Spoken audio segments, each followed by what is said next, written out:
Back at the estuarium now, and what you are observing is an obviously very hungry sea star. It has learned that if it climbs to the top of the glass and spreads out its arms, it will be fed a mud snail. And this is a mud snail.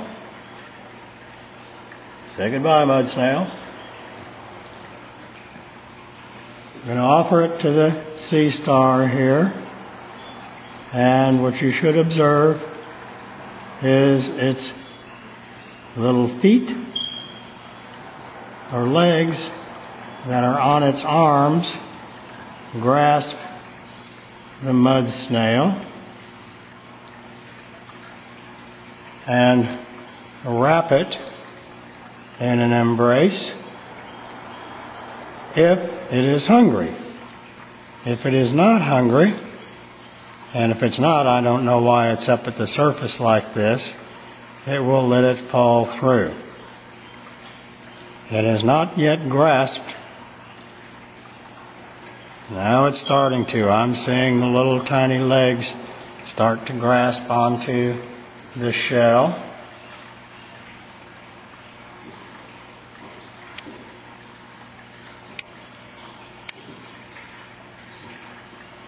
Now, the snail is positioned at the oral opening of the sea star, and there you can see the opening of the snail.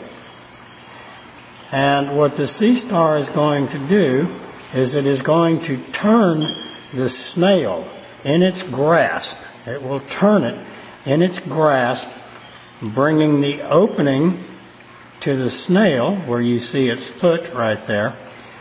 The opening to the snail will be lined up with the oral opening of the sea star. The sea star will then insert its stomach into the snail's shell cavity and dissolve the snail. Now this process will take hours, and when it is finished with the snail, it will drop it on the bottom, and the empty snail shell will join dozens of others that litter the floor of this tank. Now I'm going to move the camera so you will get an observation from the top of how the animal is pooching out. Just a brief look from the top. You see how I was talking about how it domes up. Interesting. Most interesting. We'll move on to the next animal now. This is our crab condo, and this is our stone crab right here. She is sharing this condo with our blue crab over here, Mr. Blue. We'll talk more about him another time. Right now, we're going to talk about the stone crab and how she feeds. All of the oysters in this tank were once living oysters that she is fed upon.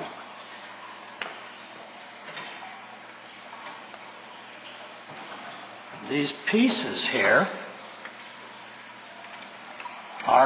come from large oysters, or not particularly large oysters, but you can see how they have been crushed. That's what these big powerful claws of the stone crab are for crushing oysters. That is their normal food in the wild, and I'm about to give her the oysters that we gathered for her a little earlier.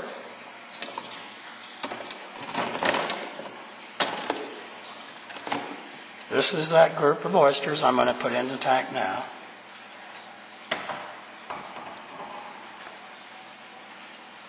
There you go.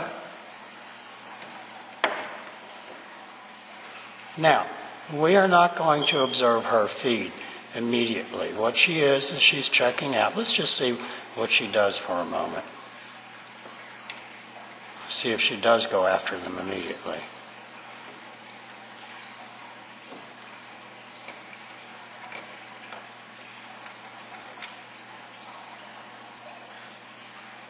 As I said, that large one there will probably be fed to the whelks after she's broken off and eaten these smaller oysters on this cluster.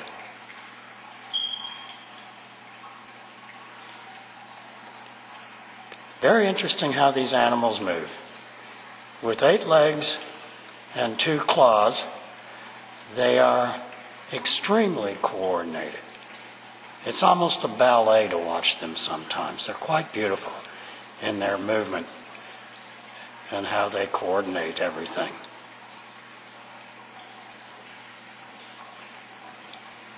Well, you know what? We're not going to sit here and wait for her to crack open an oyster. We've got whelks to feed and the small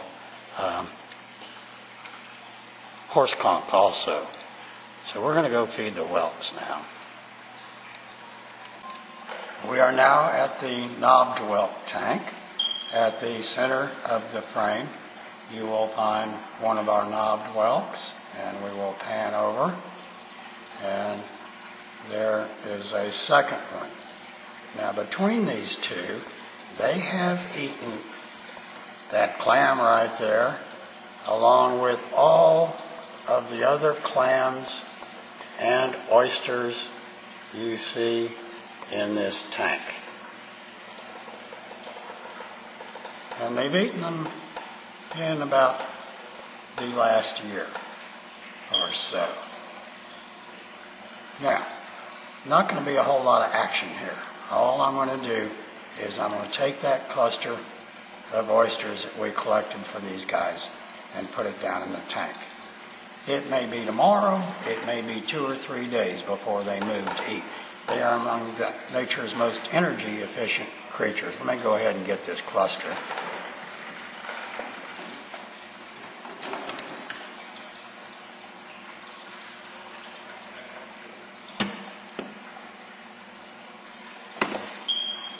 That's one cluster.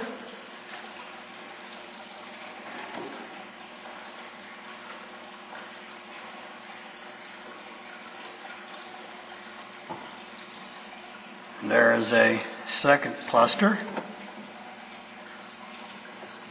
Those oysters will disappear over the next couple of weeks. Again, these are knobbed whelks. We have 4 species of whelk locally. Aside from the knobbed, we have the lightning, the channeled, and the para-whelk. And we will talk more about whelks and conchs, and when is a conch not a conch, at a later time. So much to cover, so much to cover. So this is just the first video that we're doing, and many, many more to come. This is our young horse conch with the orange body. It is currently feeding on an oyster. I say young, I'm guessing this animal is in the range of 4, maybe 5 years. It's about 5 inches in length. It's impossible to tell the age of these animals, or any cold-blooded animal. Frankly, a growth rate of cold-blooded animals has to do with how successful an animal feeds, not the length of time it's been alive. So you can have 2 animals of the same size, and one might be considerably older, and it just didn't feed as successfully as the younger one that's as big as it is. That's all cold-blooded species: fish, snails, all of them. Now, as I said, it is feeding on oysters, and earlier we gathered some small oysters for this animal, so I'm going to go ahead and drop those in the tank that it will feed on at a later date.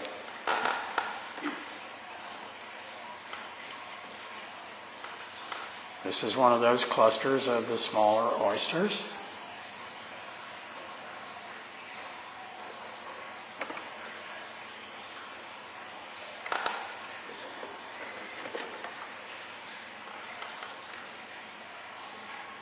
And some more that I'm dropping in.